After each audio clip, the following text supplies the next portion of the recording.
நம்ம நாட்டில் நிறைய வேடிக்கையான விஷயங்கள்லாம் நடந்துகிட்ருக்கு. அறுக்க முடியாதவன் இடுப்பில் 1008 கற்கருவான்னு சொல்லுவாங்க.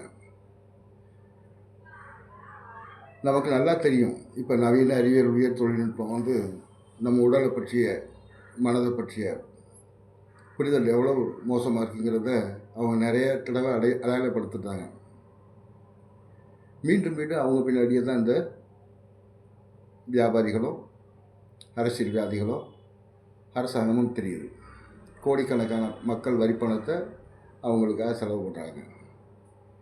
உண்மையான எளிமையான மருத்துவ முறைகளை அடையாளம் காணக்கூடிய அறிவு இப்போ இருக்கிற அரசாங்கத்துக்கு கிடையாது. நல்லா புரிஞ்சுக்குங்க, நமக்குள்ளே இருக்கிற அந்த உயிர் மூல ஆற்றலை நம்ம சரியாக பயன்படுத்த தெரிஞ்சுக்கிட்டா நம்ம ஆரோக்கியமாகவும் மகிழ்ச்சியாக வாழ முடியும். பெருமைக்கு ஆசைப்பட்டு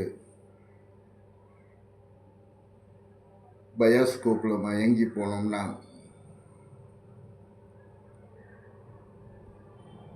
கொரோனாவில் நிகழ்ந்ததை மீண்டும் ஒரு தடவை ஞாபகப்படுத்தி பார்த்துக்குங்க. இது சொல்கிறதுக்கு ஒன்றும் இல்லை. நாங்கள் எளிமையாக ஒரே ஒரு 10 மிளகு 2 விரல் எடுக்கிற அளவு சீரகம், ஒரே ஒரு வேப்பை இருக்குது. இதில் தீராத வைரஸ் நோய்கள், கொரோனாக்கு ஆயிரக்கணக்கான பேருக்கு இதை சொல்லி நாங்கள் சரி பண்ணியிருக்கோம். 50,000 பேருக்கு மேலே எளிமையான மலர் மருந்துகளை தீர்த்திருக்கோம். அடையாளப்படுத்தணும்.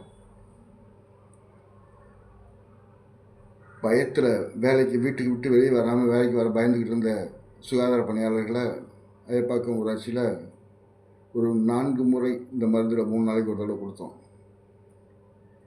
ரொம்ப மகிழ்ச்சியாக வேலை செஞ்சாங்க.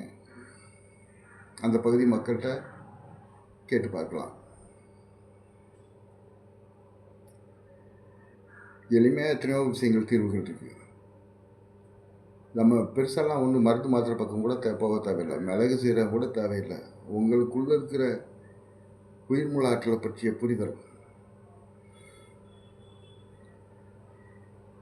அதை எளிய முறையில் புரிஞ்சுக்கிட்டோம்னா நமக்கு மன துன்பங்கள், உடல் துன்பங்கள், பொருளாதார துன்பங்கள் எல்லாத்துலேருந்து நம்ம எளிமையாக விடுதலை பெற முடியும். இதை பற்றி மேலும் தெரிஞ்சுக்கணும் விருப்பப்படுறவங்க தொடர்பு கொள்ளுங்க. நல்லது நண்பர்களே, சந்திப்போம்.